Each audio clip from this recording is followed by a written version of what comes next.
Bro, they're literally writing scathing letters about like the minutia of Benjamin Netanyahu's like holdout positions in Israeli society. It's actually shocking. It's gotten to a point where it does genuinely feel like a change might occur.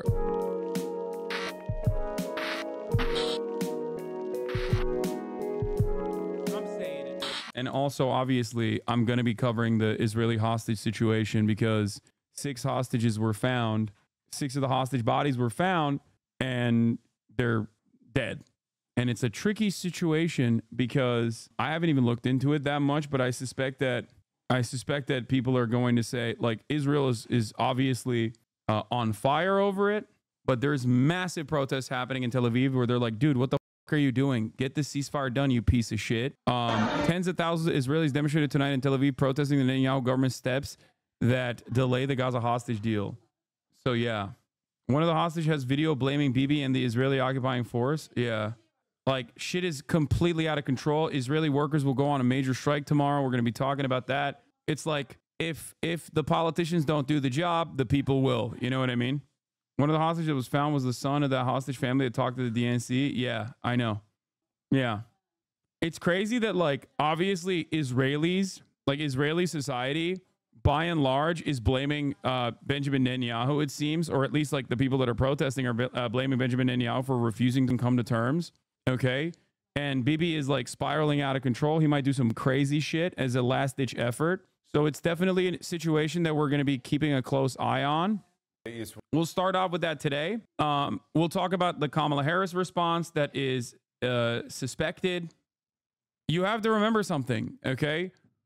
Hostages that are no longer coerced and under duress have said similar things in terms of like, how the f have you not done a hostage deal? Or we were more afraid of the Israeli bombings than we were of like our captors in general. So that is something that like has consistently been a through line for all of the hostages that have been released, okay, that are like alive and in Israel. So I just need you to understand that in terms of like obviously looking at hostage testimony when they're literally in captivity, of course it's going to be duress.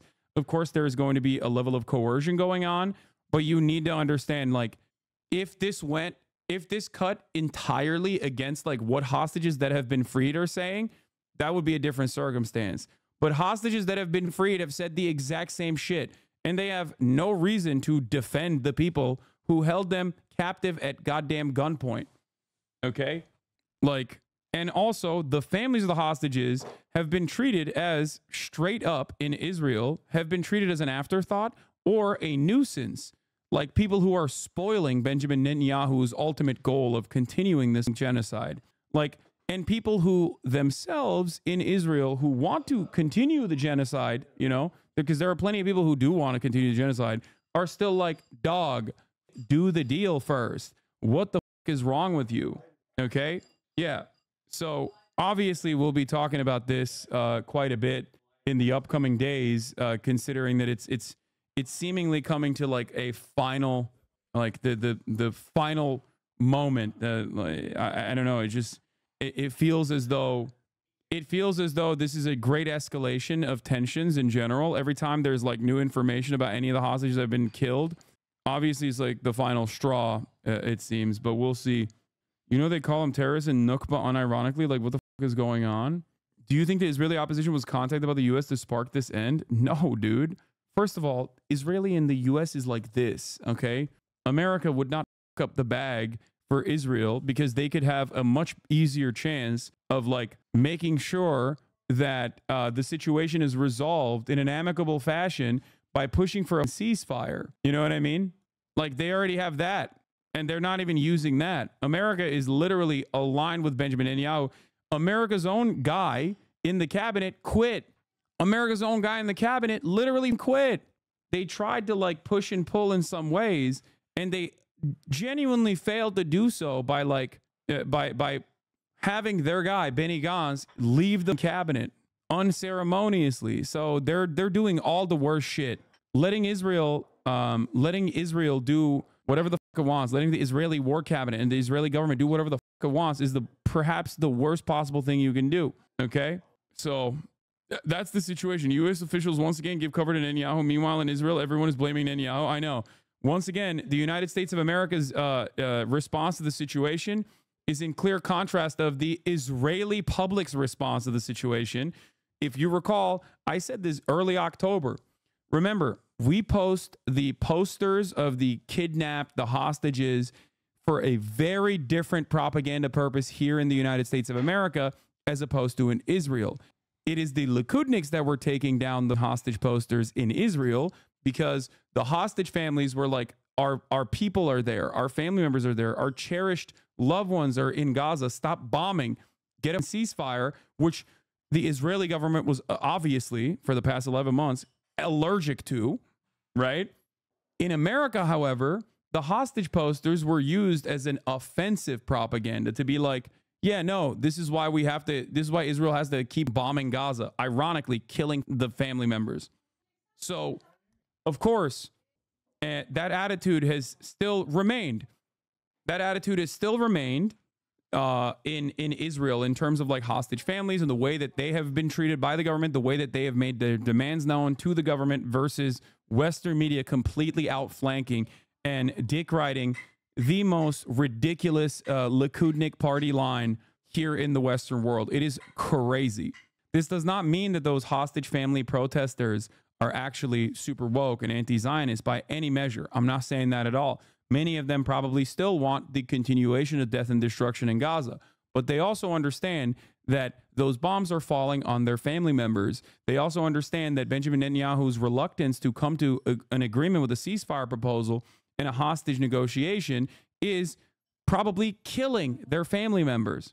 So you have to remember that, okay? You have to remember that when we analyze the situation. The attitude in Israel is very different than the attitude in the United States of America due to the closeness that many people feel in terms of like their loved ones being still stuck in Gaza. Okay? Israeli military says it recovered the bodies of 6 hostages from an underground tunnel in Gaza on Saturday. The IDF has identified all 6 bodies, which include Israeli-American Hirsch Goldberg, Poland. The Israeli defense. So Hirsch Goldberg, Poland, is the Israeli American whose family members spoke at the DNC.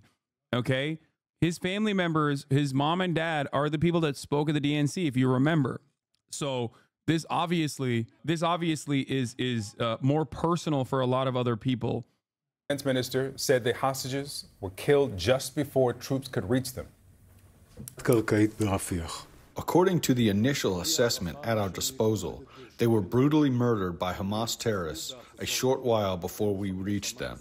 They were abducted alive on the morning of October 7th by the Hamas terror organization. Hamas is blaming Israel for the deaths. A Hamas spokesman said the hostages were killed by Israel's bombing. Whoa. Whoa.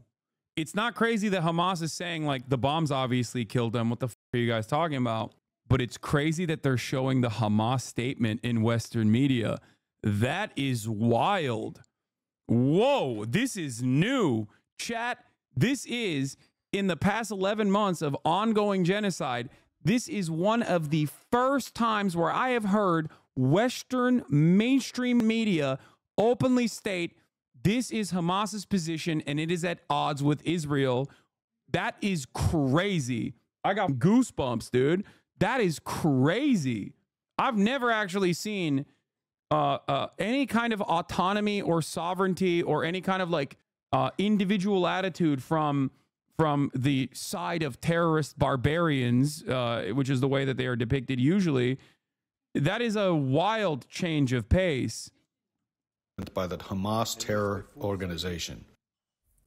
Hamas we got to keep pushing. It's the only way we will see any change, and you are part of this too, man. I know. Is blaming Israel for the deaths. A Hamas spokesman said the hostages were killed by Israel's bombing of Gaza without giving specifics. Now, a group representing the families of Israeli hostages is calling for Prime Minister Netanyahu to address the nation and, quote, take responsibility for abandoning the hostages. Netanyahu released a taped statement this morning blaming Hamas for the murders of the hostages It accused them of not wanting a ceasefire deal. CNN's Nick Robertson joining us now live from Jerusalem with more. Nick, you're also learning some information about these hostages, that some of them were actually slated for release before their bodies were found. Yeah, Hirsch Goberg, Poland, and Aidan Yerushalmi, and as an Israeli, I've had zero hope, but this general strike is the genuine end of this genocide. The strike is total and inevitable. What's interesting about the general strike is that there's a couple different things. So Israel, and I'm sure the Israelis in the chat know this already, but Israel's economy is in the shitter, right? It is screaming bloody murder. That's number one. Number two, Israeli interior security is at an all-time low as a direct consequence of the offensive campaign that they're not only conducting in Gaza, but the offensive campaign that they're conducting in the West Bank. So they don't even have enough, in my opinion, and I don't know how they will be able to deal with this, but they don't have enough, like, they don't have adequate coverage if there is a massive, massive general strike that occurs in Israel. So, like, they won't even be able to bust out the APCs and shit that they've used in the Supreme Court protest that happened, a couple years prior. So, like, it's gotten to a point where it does genuinely feel like a change might occur. Like, it does genuinely feel like a change might happen. Yeah, money is dried up. Israeli startups are folding one after another. You know, there is the Israeli economy was downgraded again a month ago. And not only that, but also you got one port that is completely bankrupt. You have the embargo from Turkey that has actually shut off some consumer goods to Israel. Like, these are genuine changes that are happening in Israeli society that otherwise has been used to these comforts that you get from being the vassal state, the unsinkable aircraft carrier of the United States of America. Like, it is by definition a part of the imperial core, right? Like, the way that people have designed their lives, the way that people are accustomed to certain things will create a genuine point of pressure, right? And I think that pressure is going to keep mounting, and we will see. Did you see this going on almost a whole year? Yes, I did. I looking at once the bear hug happened, I was like, this is going to continue for as long as Benjamin Netanyahu wishes it. If anything, I'm shocked that there's this much protest happening against the Netanyahu government right now. It's been an entire year of this bloodshed. It's been an entire year of this death and destruction. And in that time frame, Benjamin Netanyahu's popularity went from deeply unpopular to actually solidly popular once again. So that's something that you need to pay attention to. I'm an Israeli chatter, but don't know where to send the vids and protests and shit. Also, hi, Israeli chatter here. I don't know where to post protest vids today or tomorrow. People are gearing up here really hard in Tel Aviv and Jerusalem, so it's going to be huge. Also, hi. Yeah. I have, alongside many others, like Ilan Pape, who is obviously much smarter than myself, made that same sentiment before, that like the contradictions are becoming far too glaring. Contradictions are becoming far too glaring for this Zionist regime to continue its apartheid, to continue its genocide, and that it will inevitably be the end. It might take many, many years, it might take decades, it might take weeks, but Israel's own actions, its own vendetta, its own bloodshed that it has caused has not only made it internationally a pariah state, but there is a cost to this. There's a cost that you incur when you engage on this sort of endeavor, okay?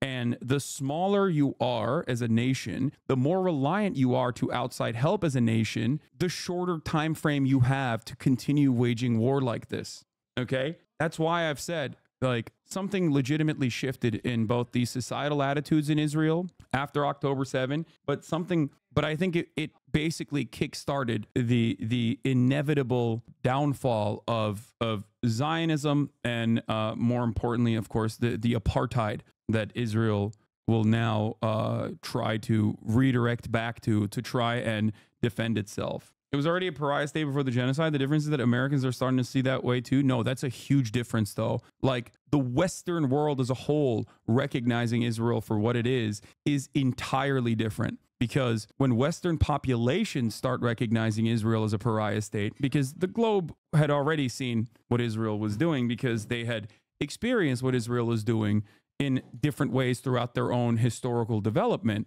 But I'm talking about the Western core, the core countries, the NATO nations, the nations within the European Union, like the Western European nations. Like once their populations started recognizing this, okay, and this has been happening since 2021, I would say, but especially in the last 10 months, once they started recognizing what the was going on, that creates another pressure point internally in their domestic affairs for a lot of these countries. If the broad majorities of your public recognize that this is completely indecent, this is untenable, and yet you are still portraying a completely false narrative inside of your bubble, that puts you at odds with popular mobilization on the ground.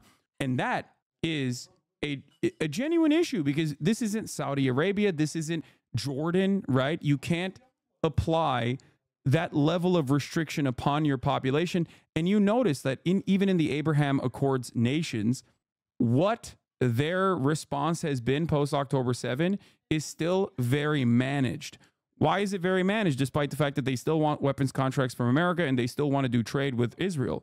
Because even they recognize, despite the fact that they obviously have a shit ton more restrictive attitudes at their disposal, that their public is absolutely at odds with the way that they want to continue their foreign policy.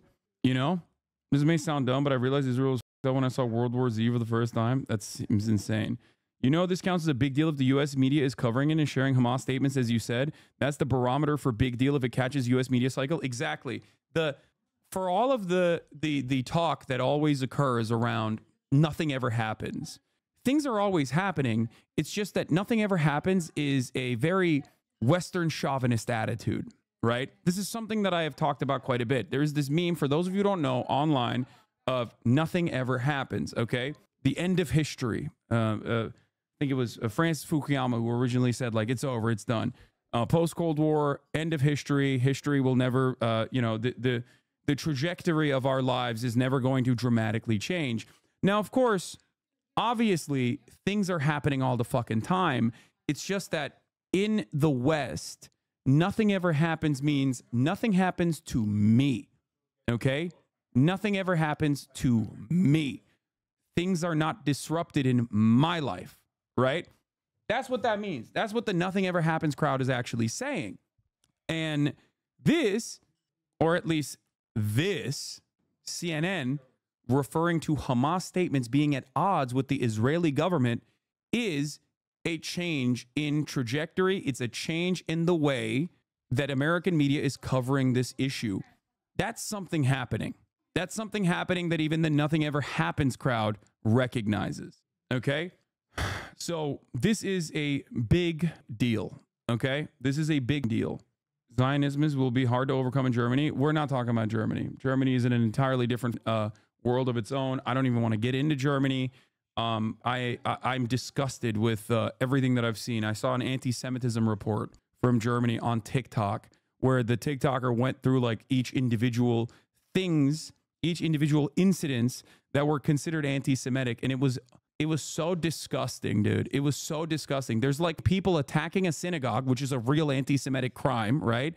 Listed alongside with the same level of severity as someone getting together at a gathering and saying the International Court of Justice's own position, like reiterating the position that Israel is currently occupying Palestinian territory and it must immediately stop its occupation. That was considered an anti-Semitic incident mentioned alongside like attacking a synagogue. So you're putting neo-Nazis and in often instances protests led by German Jews in the same category. You are out of your goddamn mind. Okay. You're out of your mind. I don't even want to talk about Germany. I don't want to even think about Germany. Germany, I'm done with it. Okay. I'm done with Germany. Ridiculous. Yeah. Germany can't even on accident be on the right side of history. It's ridiculous. Kamal Gat were all slated to be released in the first phase under sort of humanitarian grounds, the first phase of release. Hirsch had become I'm gonna go pee real quick. a sort of a symbol, an international symbol, if you will, for the hostages, not just because of the brutal pictures that everyone saw when he was captured. He'd lost his left arm, and the narrative that we learned after his capture that had happened as he was trying to sort of defend and fend off hand grenades and gunshots from Hamas. But then Hamas cynically and brutally used him in a propaganda hostage video in April this year, where you could clearly see he had lost his left arm. Everyone in this country, and I think around the world, could really see what was happening to the hostages and how they were being used. But these three were expected to be in the first phase of release. There are huge political recriminations, not just from the family of the hostages, not just even from opposition politicians here, but also even the defense minister calling on the prime minister to revisit the cabinet vote last week that many people believed shut down the possibility of getting a hostage deal through. The prime minister has given a statement and he's defended his position and is blaming Hamas for what's happening. In recent days, as Israel has been holding intensive negotiations with a mediator in a supreme effort to reach a deal, Hamas is continuing to steadfastly refuse all proposals. Even worse, at the exact same time, it murdered 6 of our hostages. Whoever murders hostages does not want a deal. For our part, we will not relent.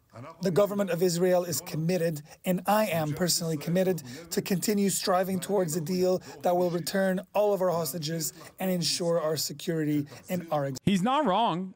He's not wrong. People who murder hostages don't want to do a deal. People who murder the hostage negotiator don't want a deal. It's just that both of those things are happening, and Israel is doing them. So, you know, something to consider when he says, oh, people that murder hostages or people that murder the hostage negotiator, for example, they probably are not invested in a deal, are they? You can't continue this charade, okay? Especially when people literally are like, dude, there's a hostage deal. You're supposed to get it done. You're supposed to get it done. You're supposed to get the hostage deal done. And their family members are on the other side, you know? Like, you guys are saying shooting aid workers, or shooting, random Palestinian children, like people that don't give a fuck about that, okay? Israeli society members who don't give a fuck about that still care about their family members, okay? You need to understand that. You need to understand that. People who literally think like, oh, it's not a genocide, it's an offensive campaign that we have to do whatever, are still like, dude, get the deal done. Get the ceasefire done, you piece of shit. My family members are there. My friends are there, okay? Do you understand? Do you get it? Like, this is very, very important to recognize, okay? Very important to recognize, because does Hamas want a deal? Of course Hamas wants a deal. Come on, dude. How many months have we covered this? Of course they want a deal.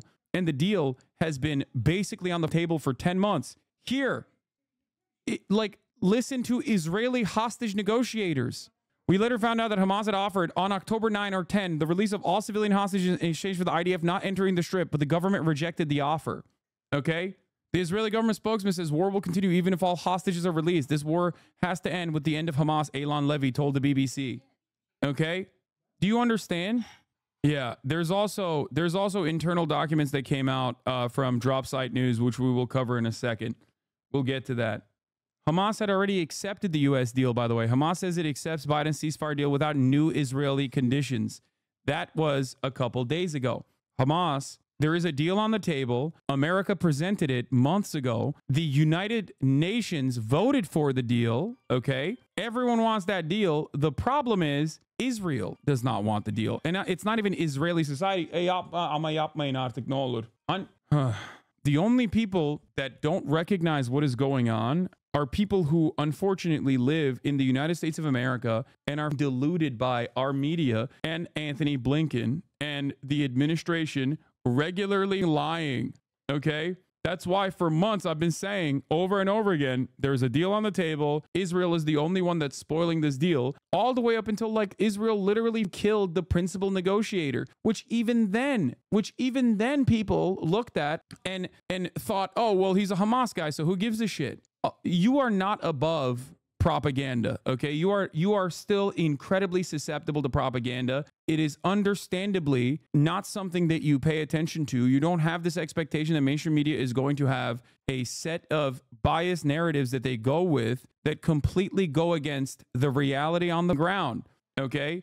You don't have that expectation, so you rely on mainstream media. It is understandable to rely on mainstream media. I still rely on mainstream media very much so. But you have to understand that when it comes to American foreign policy, especially in the way that American foreign policy analyzes Israel or currently sees Israel as an incredibly valuable ally that no matter how hard they go, they will still defend. Okay. I don't blame you for reading a CNN article or two and then having a very different reality, like having a false understanding of what's going on. Because there is a shit ton of misinformation out there that is presented as like genuine truths, even though it doesn't fucking make any sense whatsoever. Okay? You don't have this expectation that the State Department officials are going to come out and be like, no, it's Hamas ruining the deal. I promise you, right? And then have that be the exact opposite of reality. Why the would you ever expect that? These are people in positions of power, and there's an expectation that they're going to be truthful. They're not. They're just simply not. And Israel is doing everything it can in its power to basically show you that that's not the reality, that they are the spoilers. Listen to Benjamin Netanyahu. He regularly says, yeah, no deal, no deal, no deal. We're not pulling the troops out of the Philadelphia corridor. No deal. We're going to add new conditions onto the pre-existing hostage negotiation in an effort to keep the hostage negotiation out there, dangle it like a carrot, and continue pummeling Gaza as they have. And America plays along with it, okay? Look at this reality from the Times of Israel. Hostage families say hostages would still be alive if it weren't for the saboteurs, the excuses, and the spin. On CNN, Blinken says Israel has agreed to U.S. proposal to close remaining gaps on ceasefire deal and calls on Hamas to do the same. I don't think you understand. Like Israeli news is outflanking American news on this issue in perpetuity. Okay? These are not outlets that are anti-Zionist. The Times of Israel is not an anti-Zionist institution. Even Haaretz, which does have anti-Zionist writers every now and then, but has a variety of different perspectives. Ynet, Channel 12, Khan. There are, with the exception of like the BB Dick writer channels, many of these outlets are writing truthfully about the situation, about the frustrations that Israeli society has. Okay? American media does not have to do that because they are far removed from the reality on the ground. So they can work to manufacture consent at the behest of the American State Department. This is a good take as well. Israeli media doesn't need to do this dance because Israeli society is fine with the colonial situation in general. That too, for sure. What is the most powerful anti-Zionist source in Israel? 972 Magazine and Local Call are two phenomenal investigative reporter outlets that have uncovered so many of the stories that you hear months later from like Western news sources like The Guardian. Okay. Plus 972 Magazine and Local Call are two phenomenal institutions of journalism inside of Israel. They do incredible work. Local Call, okay? They're great. They're great. Anyway, even Haaretz is more critical in Israel than most Western outlets. Yes, Haaretz is seen as like a leftist, liberal newspaper, even though they do still have very much like Zionists on their payroll who like write insane articles every now and then. Also, not journalists, but B'Tselem. Yes, B'Tselem is an Israeli human rights group. They're phenomenal as well. But what is this? Don't you think Hamas has also made a lot of allegations and is not doing any good to Palestinians, regardless of them saying they want a ceasefire and pro-Palestine, by the way? What do you mean? Hamas has made a lot of allegations and is not doing good to Palestinians. What are we talking about here? What? I'm pro-Palestine, by the way. I'm confused as to what you're trying to say. I genuinely don't understand it. Haaretz also has Gideon Levy, who is a Sigma male. Yeah, Gideon is great. Follow Palestinians and anti-Zionist Israelis like BM. I really hate you for accurate Palestine news. Yeah, that's another one. Hamas is a resistance group against the Israeli apartheid. I don't know what you're trying to say, though. Like, what allegations has Hamas made? So let's take a look at how this Satan spawn right here is reacting. Existence. But I think I should also just give you a sense of some of the heartbreak that the families are feeling. The cousin of Carmel Gat, who was visiting her family in the nearby to the Nova Music Festival, Kibbutz Be'eri. She was 40 years old. She was an occupational therapist. Hamas is a fascist group. Oops, I didn't mean to ban you, but I mean, what you said is ridiculous regardless. Hamas is not a fascist group, brother. What the f are you talking about? He said Hamas is a fascist group who killed all the lefties in Palestine. You're just wrong. Literally wrong. You know who has been responsible for more Palestinian leftists being butchered, slaughtered, tortured? Fatah. Okay? The Palestinian Authority. Hamas, on the other hand, is a resistance group that is the leading resistance group that has collaborated with all of the rest of the Palestinian resistance groups, which include PFLP and DFLP. So you're absolutely wrong about that. Okay? And some of their demands are literally releasing high-level Palestinian hostages currently under Israeli detention that will literally actually write them out of civil governance. Okay? The people that they want to release from DFLP, PFLP, and even Fatah at times are actually more popular leaders that are directly at odds with their political ambitions and will absolutely, obviously I'm talking about Marwan Barghouti, which Marwan Barghouti is, if released, which is one of the highest priority targets that Hamas demands the release of, okay? Marwan Barghouti will most likely completely write out Hamas from ever having a civil governance if he is released. And they still want to release them. There are aspects of the Palestinian Islamic Jihad and Hamas that are Islamist fundamentalist. This much is true. But ultimately, Islamism is not the reason why they are resisting. They are resisting, and it's not anti-Semitism either. They're resisting because there is an apartheid. They're the only game in town, okay? They're the only developed enough group that has the means, the necessary resources, and the momentum to actually fight back against Israel's brutal, cruel regime, okay? I'm scared, guys. Wait, I think Hamas is different than any other jihadi groups, in my opinion. Hamas is not a jihadi group. What are you talking about? Jihadi group? What do you mean jihad? If you, like, Americans think, like, Salafists, like ISIS, is jihad. It's not. Jihad just means struggle, resistance, or not resistance, but, like, it means struggle. It could be going to the gym is jihad, if that's what you're not using the correct interpretation. But if I were to lean into your interpretation of the term jihad, which is just a post 9/11 buzzword, okay? Jihad is not a bad thing. But in American media, it is represented as like what ISIS is doing, which is not jihad, okay? Hamas is not even remotely close to ISIS or any of those other Salafist groups. As a matter of fact, they're at odds with a lot of those Salafist groups. I'm not American. Jihad is an Arabic word for Islamic. I'm not American. Jihad is an Arabic word for Islamic conquerorship. I'm not American. I'm just a racist. He's like, I'm not American. I'm just a Euro-fascist. You know what I mean? No, let me tell you. Yeah. Jihad means struggle or effort. Exactly. No, but hey, going to the gym is jihad, lol. Everyone knows what jihad is. Stop equivocating. It literally is happening right now. I'm saying even your false Islamophobic understanding of jihad, where you're using that as a substitute word for like doing terrorism or whatever, in like ISIS style activities, okay, which is incorrect. I'm one, correcting the common misconception that people have, and then two, leaning into the common misconception that people have. I'm Muslim Arab, lol. Okay, sure, bud. I'm Muslim Arab. I'm Muslim Arab. We are trying to conquer Europe by doing jihad. I'm Muslim Arab, and I'm here to do jihad by raping white women in Sweden. That's my jihad. That's what we mean when we say jihad. Islamic conquerorship. We want to implement the caliphate in Berlin. Like I don't speak Arabic, okay? But that's what it means in Arabic, okay? I don't know why dude, I need you guys to understand something, okay? narratives and perception oftentimes is significantly more popular and more important than the actual reality. This is why in the Western world, I can have a conversation with someone who says, I'm pro-Palestine, I'm an Arab Muslim, and jihad means Islamic conquerorship.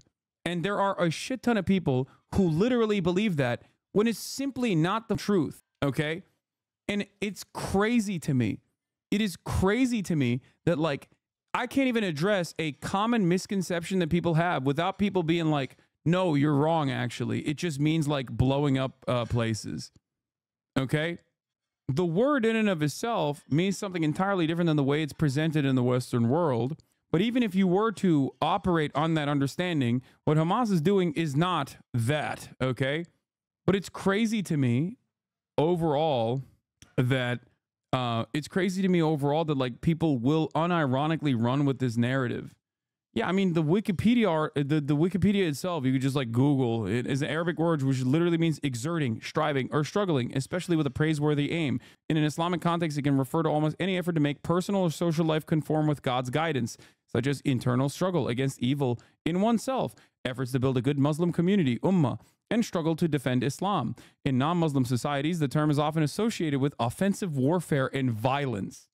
That's why, like I said, going to the gym could be jihad. But that sounds silly when, like, everyone is primed to think, oh, it means saying Allahu Akbar, which also means God is great. But from an American standpoint, from a Western standpoint, it means scary guy about to go boom, boom, because you're racist. I don't know how else to describe it to you. Like, you are just a racist person, and I am over here trying to explain to you a concept that is not true, but you don't give a f. Anyway. Which is crazy. It's crazy. It's crazy that, like, this is a point of contention, even in a community such as this one. Okay? Oh. Anyway, but that's not even what I'm talking about, for the record, because I understand where that chatter was coming from when he was using jihad as a substitute word for, like, Salafist terror. Okay? And Hamas is not. Not only are they ideologically at odds with Salafists. Okay? Okay? Oh my God, dude. We got what's her face? Another Aya Hershey, another what was it? Was it Aya Hershey Ali? Ayan Hershey Ali type in the chat. In an Islamic approach has many rules, such as taking women hostages. If you read the Quran, it always refers to war. Thanks, man. Or woman. Yeah. No, definitely. You're right. Oh. Why am I having this conversation with this psychopathic demon, dude? Thank you, chatter, for coming in here and being like, listen, I'm a Muslim Arab, and jihad means doing terror on white children and also capturing white women, specifically in war. Okay? No, it's a good combo to have. A lot of people just learn for the first time what jihad really means. No, because a lot more people who already have this priming to believe the false notion will just go along with it and be like, this guy unjustifiably got banned in the chat because he's saying the truth as an Arab Muslim. You don't understand. You don't understand white boys like I do, okay? There are plenty of people, for as many people who are open-minded and are going, I didn't know this. Now I'm learning about it. There is a shit ton more people who are like, no, that guy was speaking the truth and Hassan banned him unjustifiably. Okay? Trust me. This is like when people don't understand the term martyr. I know. In Iran, we have a Ministry of Agricultural Jihad. Does this guy think they're terrorist farmers? Yes. They're terror farming. Like, you will never be able to explain it. Like, there's named jihad, bro. What do? Do you think that guy is named jihad? The term jihad is mentioned in 41 instances in the Quran. Most occurrences are linguistically related to the exercise of effort, juhd, and the deployment of energy on 10 occasions in relation to the path of God on 13 occasions or in the context of combat. Yeah, they're doing terror farming. Anyway, let's get back to this. Yeah, there's dudes named like jihad. I suspect that when Americans hear that a dude is named jihad, they mean like, oh, they think like, oh, this is a terrorist who's going to do terror. And that's why he's named doing terrorism to white people. She saw her mother be killed in front of her eyes by Hamas before she was abducted. And her cousin wrote this letter, and I'll just read some of it because it's so poignant and captivates the sense and the mood and the loss here. He says, sorry, Carmel. Sorry we didn't stop it when it was possible. Sorry we let them kill you. I wish you saw and heard, and I wish you even saw with your own eyes and that I'm sorry you saw with your own eyes the murder of your mother. I wish you discovered that your father and your brother and your sister-in-law and your niece survived. I wish you saw how your friends fought to bring you alive. I wish you hadn't heard the Prime Minister say that the Philadelphia corridor, the sticking point in the negotiations, is more important than your life and the lives of the other hostages. I can only imagine. Bro, they're literally writing scathing letters about like the minutia of Benjamin Netanyahu's like holdout positions in Israeli society. It's actually shocking that they named the Philadelphia corridor as a point of contention in this letter, because that is directly what Benjamin Netanyahu is using as a reason as to why he does not want to do this hostage negotiation and ceasefire proposal, which is crazy that it's on CNN now. I am actually shocked. Of course, it should have never gotten to this, but I'm actually legitimately confused as to what my eyes are seeing, what my ears are hearing from CNN. This is not a thing that I ever would have thought would happen on CNN. And not only that, okay, I love how you hate Israel so much that you don't even mention Hamas. I love the hypocrisy. What hypocrisy? What is the hypocrisy? I am mentioning Hamas. I've talked about Hamas quite extensively on this broadcast for the past 11 months. How the fuck would I avoid talking about Hamas when talking about the situation in Gaza? You are just making up a position in your mind and also ascribing hypocrisy to this position that you made up in your mind. I have not stopped talking about Hamas. I was just talking about Hamas. That chatter said a verbatim post on Twitter I read earlier. This is either a child or someone too stupid to engage with. Yeah. PP is defending his true homeland, Pennsylvania. Now, here's the thing. I love how you hate Israel. Yeah, I mean, that's not, I will always have hatred in my heart for any government that does this level of unimaginable bloodshed to majority civilian, children, women, elderly, just completely unconscionable. Of course. Yeah, I'm Israeli. The whole reason this is happening is because Netanyahu won't engage a deal because he's power greedy. He is 100%. What's next? You hate Rhodesia? Yes. I want to know what that chatter was saying earlier. Like he's like, you don't even talk about Hamas, which is ridiculous. Of course I talk about Hamas. Hamas would cease to exist if Israel did not maintain an apartheid regime. Okay? So you hate the Turks for what they did to the Armenians? Great question. If you can find a moment where I have ever denied the Armenian genocide, I told you, I'll give you 10 grand, okay? And not like a thing that's clipped out of context where I'm in the process of talking about the Armenian genocide where you make it seem like I'm denying it, okay? This is such a funny take from a bunch of dumbasses who literally come in. Norwegian socialists, by the way. Norwegian socialist. I doubt that you're an actual Norwegian socialist.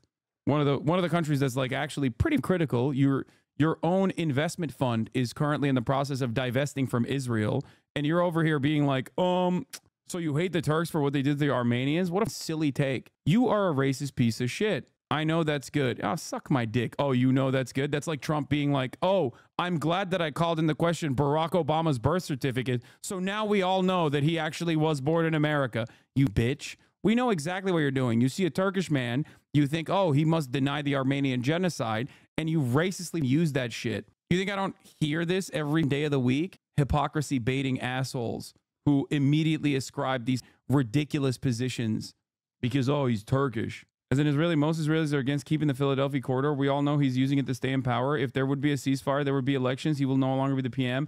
I don't even know, because I feel like, I mean, this last like mass protest, mass mobilization aside, and we are going to cover the Israeli demonstrations. We are in the process of it. Hold on, chatter. Like his popularity has increased. It was in the shitter post October 7. Many Israelis also were like, bro, you fucked this up. You were the security candidate. You did not give us security at all. It's the least secure we've ever felt, you know? And since then, his popularity has only gone up as he continued this thing. What is the Philadelphia corridor? The Philadelphia corridor is the southernmost point of the Gaza border crossing that is Rafah. That is like the corridor between Rafah in the Gaza Strip, the southernmost corridor, and Egypt. And Benjamin Netanyahu overtook it when he violated Joseph Robinette Brandon's red line by invading Rafah, and he even invaded parts of Egyptian land as well, Egyptian territory as well, okay, and took over the entire southern border of the Gaza Strip and Egypt. But yeah, I will cover the Israeli demonstrations. I'm shocked that, according to polling, Bibi was down bad pre-October 7 and probably would have lost the election due to the Supreme Court reforms after 10/7. His popularity went down even further and has since recovered. Yeah.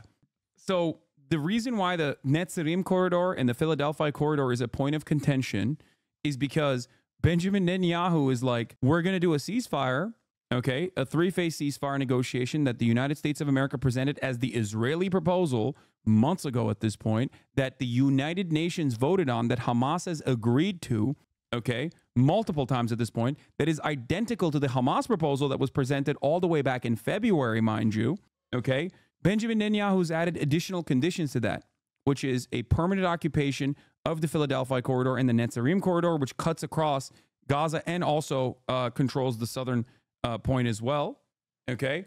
This is a new point of contention that Benjamin Netanyahu added on as a poison pill to the existing ceasefire proposal that the American leadership has consistently lied and said Israel is actually on board with, okay?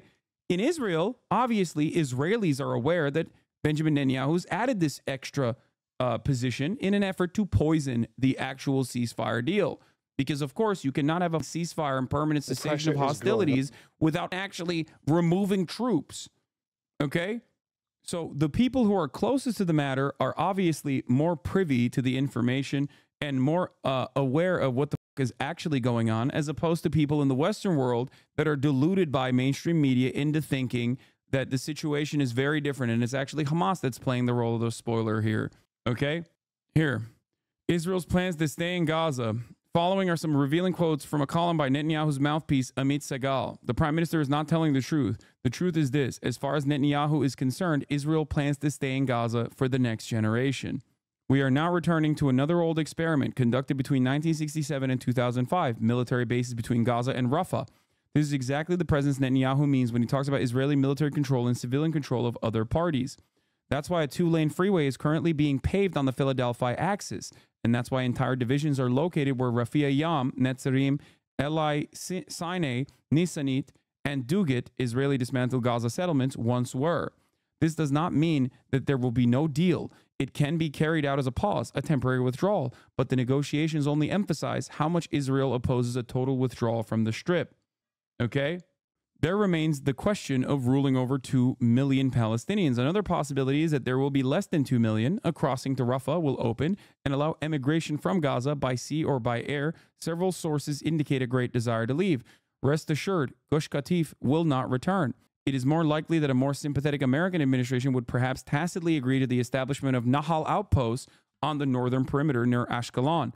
Ministers are pressuring Netanyahu to order a total evacuation of Gaza City from its last 100 to 200,000 inhabitants. The security justification is the removal of the threat to the Netzarim corridor. The real justification is the shock and despair that this will sow. It's funny that it seems the media here in Israel is more anti-Israel than the media over there in America. No, the media in Israel has to a certain degree, accurately cover what the fuck is going on. Okay? Israelis are closer to the situation. They are not as oblivious as Americans are.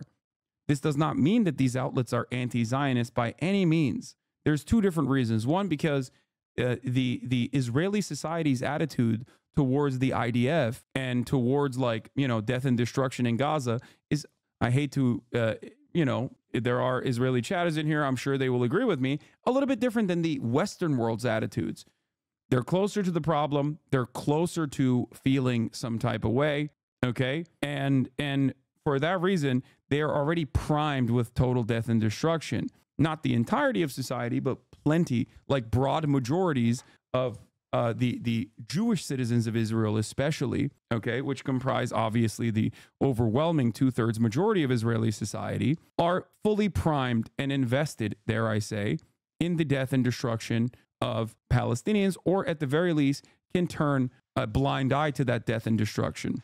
Israeli media also rarely ever covers the atrocities that are ongoing in Gaza for a specific reason, continuing the manufacturing of consent in Israel for Benjamin Netanyahu's quote unquote war. It's his offensive siege. Having said that, however, there is obviously a closeness to the situation in terms of like having Israeli citizens that are still being held captive in Gaza, and therefore they can't go in the same propaganda direction that like Americans can. American media can do that because there isn't that same level of closeness. This is something that I brought up pretty early on. When we talked about the hostage posters and the role that it plays in Israel versus the exact opposite role that it plays in America. Hostage posters were placed in the United States of America all around big cities with the effort to continue to say, like, look, this is why we're blowing up Gaza. This is why they deserve it. Whereas in Israel, hostage posters were being ripped up by Likudniks, Bibists, because they were seen as like a hurdle, a nuisance, a spoiler to Benjamin Netanyahu's like bountiful claims to Gaza and whatever he wanted to do. For Americans, this is in the background. In Israel, it's the foremost issue. Exactly. If Israeli media accurately represents the situation, what is the Western media's motivation for not accurately reporting? Old habits die hard. The American State Department interest, as it stands, it is being guided by rabid ultra-Zionists, okay? Like at the top level, at the highest level, you got Blinken and you got Biden. And you have Kirby. Those guys are some of the most ideological ultra-Zionist zealots you have ever encountered, okay? Straight up. Like I would say Biden being the most rabid, okay? Biden is one of the most rabid ultra-Zionists you have ever encountered in American politics, okay? What is this? Remember me, June 11th, 2024? I don't think so. What, did you get banned or something? And you came up with a new article? I mean, a new account? For that reason, Western media, which obviously, if they covered this situation accurately, would develop unimaginable anti-Israel sentiments in the Western world. Think about the anti-Israel sentiment that exists in the Western world right now, in spite of the broad media coverage defending Israel. Okay? Think about that. Now imagine if the media was accurately reporting the story. A lot of you already come here and hear what is actually happening and develop this attitude. There would be a lot more people who have that exact same attitude that you have. This would put America at odds with the State Department, okay? This would create even broader popular sentiment in the United States of America in terms of a real push for a ceasefire and maybe even the dissolution of the apartheid. Obviously, the media has two different roles. One, to accurately portray the truth, but also maintain a shred of legitimacy so they can, next time they cover something important and they have to lie to you, you have to believe them. The other responsibility they have is to obviously toe the line and play a role in defending America's strategic interests in the globe. That is the issue here. That's why sometimes they will actually seep in accurate coverage of what's going on, like when Clarissa Ward snuck into Gaza with the Qatari healthcare workers to offer some of the only insights that we've seen in Western media at the time from inside of a Gaza field hospital. Okay, I don't know if you know this, but Israel is essentially going to be borked tomorrow due to the mass protest. The hostage families are called to not open any schools and close a lot of public facilities. If only someone could protest and close the segue at the top of the hour ad break. Jesus Christ. This is, I thought, aren't you literally in Israel, bro? That's fucked up. That's like Time Without an Ovo coming in here to hit me with a top of the hour ad break debate. That's crazy. If you are a known Israeli chatter in here, you can't be using that. You can't be using that additional influence for evil like this. That's crazy. That's crazy. He also actually correctly talked about this thing that is going on. God damn. Me, holy shit. Okay, well, I got. At the top of the hour, there's a 3-minute ad break. I got cooked. If you no longer want to see those ads, all you need to do is subscribe, which you can for $6 or for free with a Twitch Prime. Okay? You can also get gifted a sub if you're lucky. Yeah, gagged you I fear? Yeah, don't fear. I did get gagged, okay? I did. Here's the 3-minute ad break now. Debated with factual information is wild. Yeah, from like directly on the ground factual information in real time. We'll talk about the strike in the national strike that has been called in Israel in a second. Let's continue. How much rage that must have filled you with.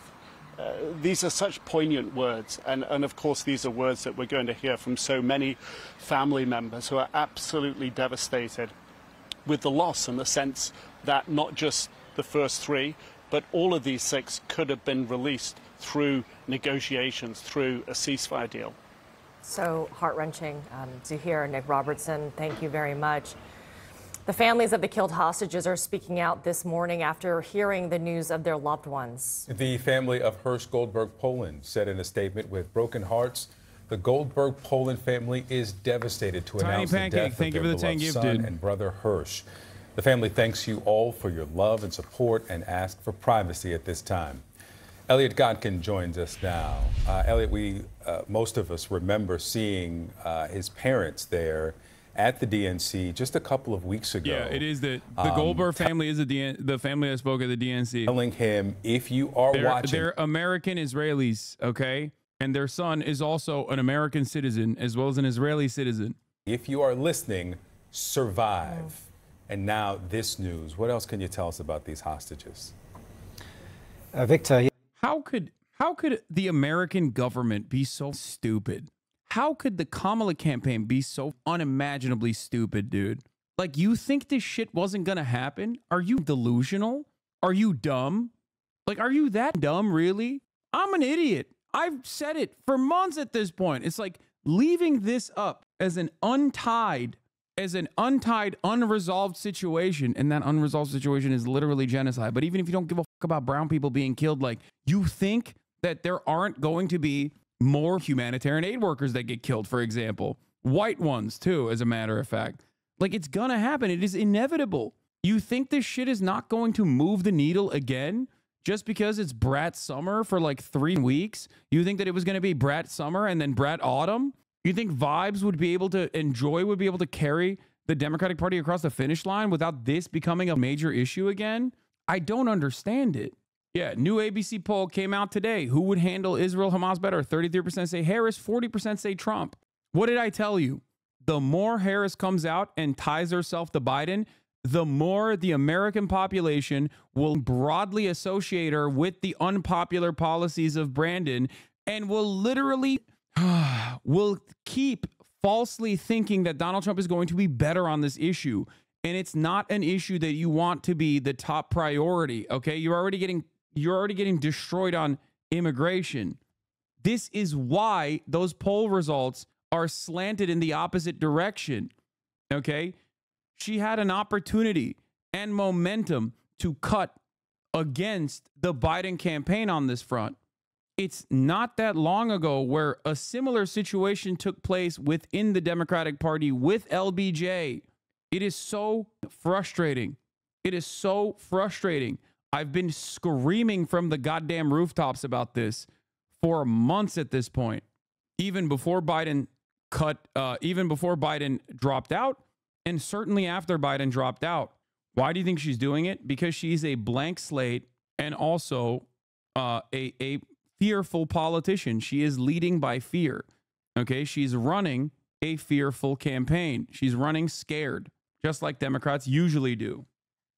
Yes, very poignant that his parents were so vocal and visible in their advocacy for the release, not just of their son Hirsch, but also for all of the hostages. As you say, they spoke at the Democratic National Convention and indeed joined or got the audience all to, in unison, chant, bring them home, which has become a refrain for the families of hostages who were kidnapped in the Hamas-led terrorist attacks of October the 7th.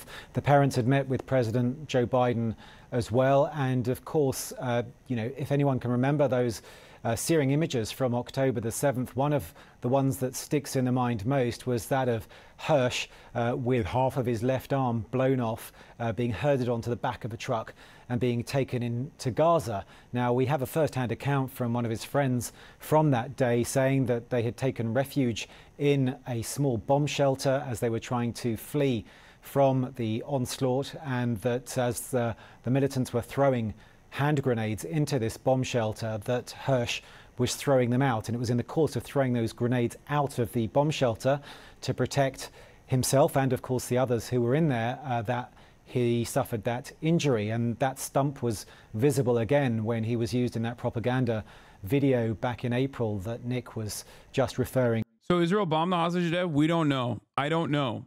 I don't know if they executed the hostages when Israel went in to retrieve them, or if they died under the rubble from Israeli bombs. The higher likelihood is still obviously dying to Israeli airstrikes, considering that Israeli airstrikes have been responsible for the overwhelming majority of the deaths. But this time it might be different. It might have been that that they knew that an extraction was slated to happen, and they killed them. And I think that's what the reporting is suggesting as well. That Hamas shot them when they knew that they had no other alternative. Has Israel ever released the cause of death for hostages in a trustworthy format? No, I don't.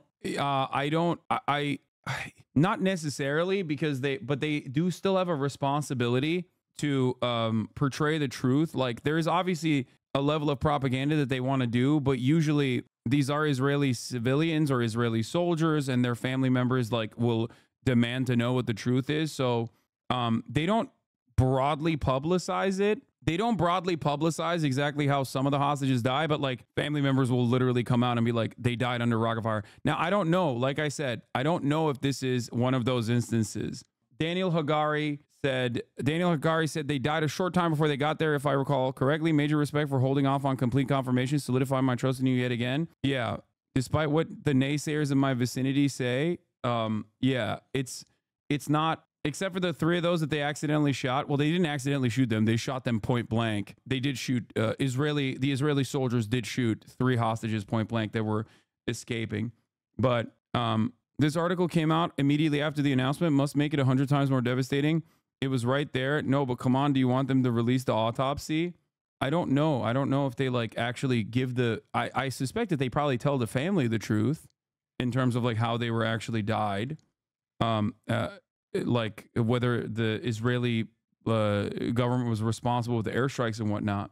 Ultimately, though, I think the Israeli society still broadly considers these last 6 hostages, even if Hamas killed them, to still be a responsibility of Israel, considering that there has been an active hostage. There has been.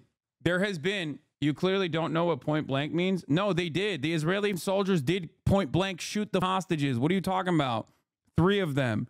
They had clear aim. What the f? It doesn't get more point blank than that. What do you mean? One of the 3 ran into one was holding a white flag. He ran into another house. They chased him into the house and shot him. Point blank means directly next to. Yeah, yes, up close, dude. Yes. These aren't the 6 hostages that we're talking about. I'm talking about 3. From a while back.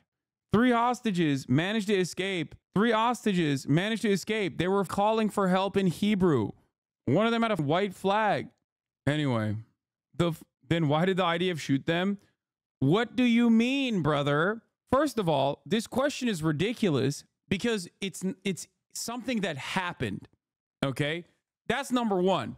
It's literally something that happened, and you're like, well, why would it have happened this way? As in, oh, did it not happen? No, it did. Okay? Whether you like to admit it or not, it literally happened. So that's number one. Make no mistake. Close range would be more accurate than point blank, but it doesn't matter. Okay, close range.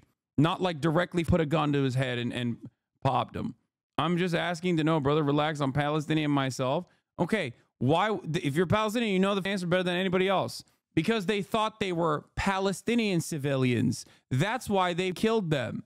Okay? And you don't have to actually, do a little bit of Google searching to figure that out, because they did say that early on, where they thought that they were Palestinians, and that's why they shot them.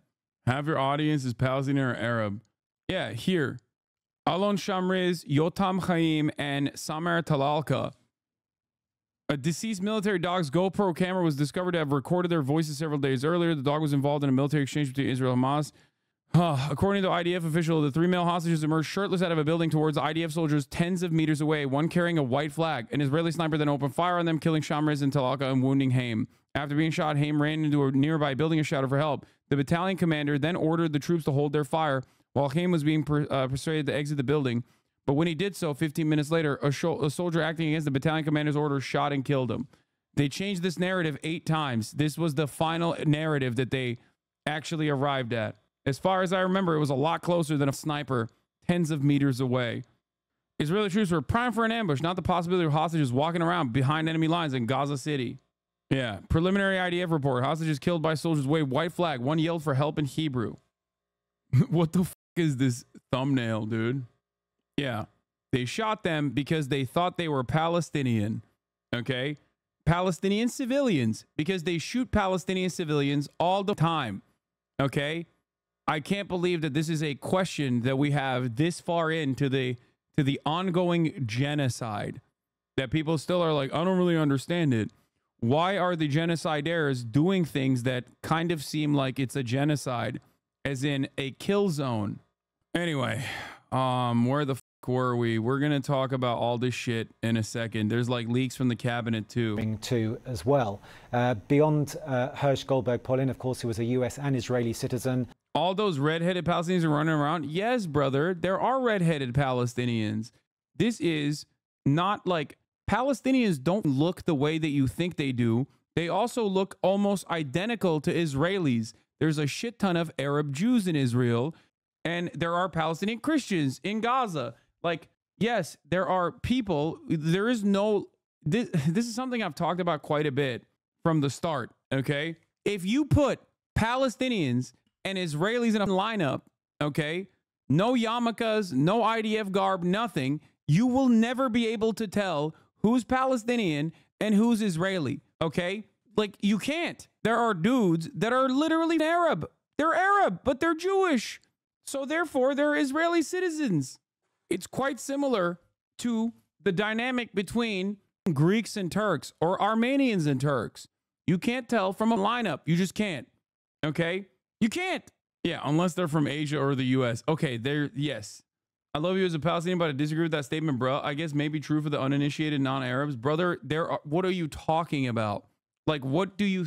Dude, you're ridiculous, okay? You are ridiculous if you think that there is any sort of, like, significant distinction without, like, anyone talking, without anything like that on a lineup.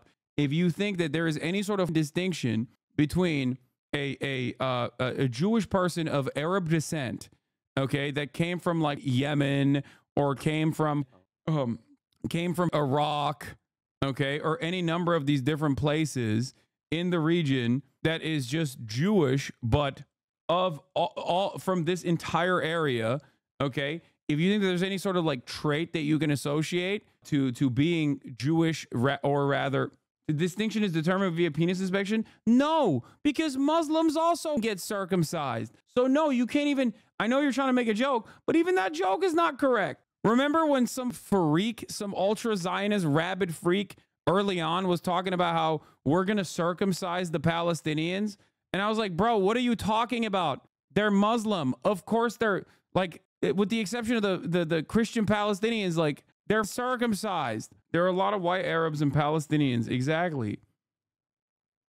Born in Oakland, California, moved to Israel when he was just 7 years old. You have Edin Yerushalmi, a 24-year-old bartender who, not live streamed, but was on the phone during her hours-long ordeal trying to flee, to hide from the military. Why would Hamas kill the hostages right before the IDF found them? I know it's not confirmed that they did it. I'm just trying to understand their potential reasoning. Would it be to add more pressure? Yes. These hostages, some of them were directly named in the ceasefire in the first round of the hostage transfers, okay? So from their perspective, they're like, Israel is not holding to this deal, and they're trying to forcibly extract the hostages. So if they understand that this is, if they're losing their leverage in this circumstance, yes, for their perspective, those hostages being killed in the last moment, whether by Israeli gunfire or by Palestinian gunfire, it causes what is currently happening in Israel from their perspective. And it demonstrably has been I don't know who is responsible for it. Like I said, I'm waiting for confirmation, of course, but it is in their interest. If we're looking at this in a logical manner, it is in their interest to say, like, you don't get the hostages unless you do a deal. It's the same. I mean, it's quite simple when you think about it. You've seen it in movies, you know. Why does the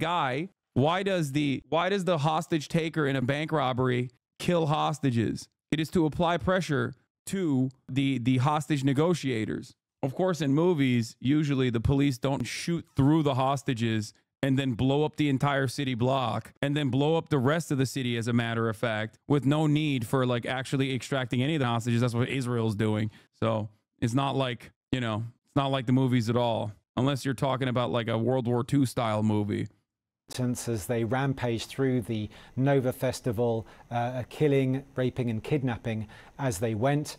She spoke with her sister. She had her sisters on the phone, and her last words to her sister Shani was, "Shani, they caught me." There was Carmel Gut, 40 years old, the only one of the 6 bodies who were recovered on Saturday, who was not at the Nova Music Festival. She was visiting her parents at Kibbutz Be'eri, just on the outskirts of the Gaza Strip. Her mother was killed that day. Her father survived. And indeed, hostages who were released during the one and only hostage ceasefire deal back in November said that she was like a guardian angel to them, and she was teaching them meditation and yoga. Then you also have Almog Sarusi, 27 years old.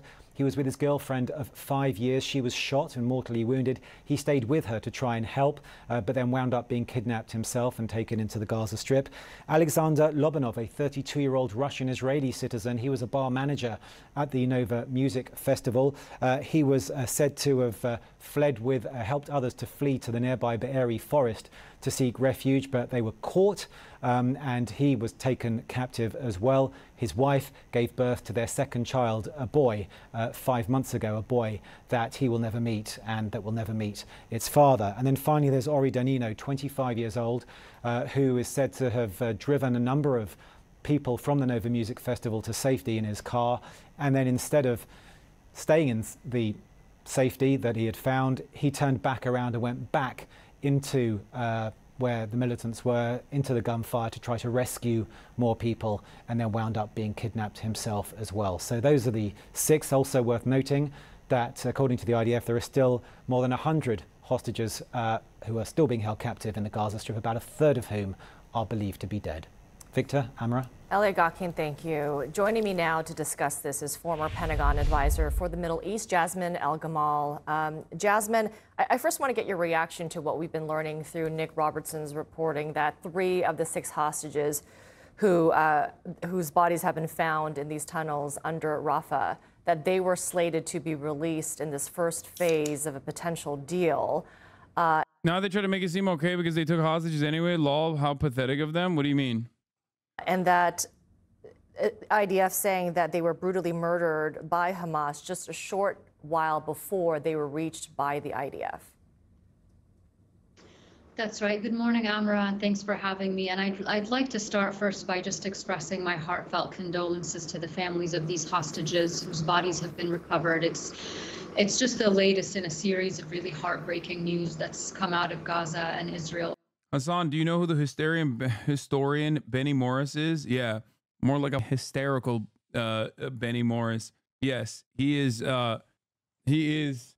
Every single day that that Israel continues its genocide, he becomes more and more unhinged. I recently watched him talk to Mehdi Hassan in front of a crowd that literally lost their minds when he said, "I don't know what the term famine means." Okay, he is deeply, deeply unserious.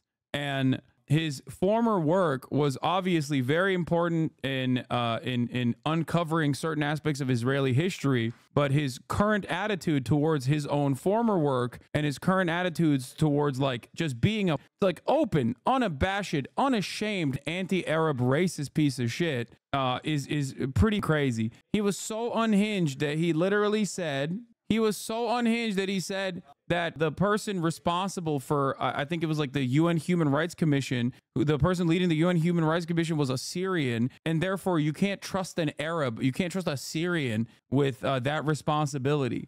Like, it's crazy. Like, he literally said that as like an own.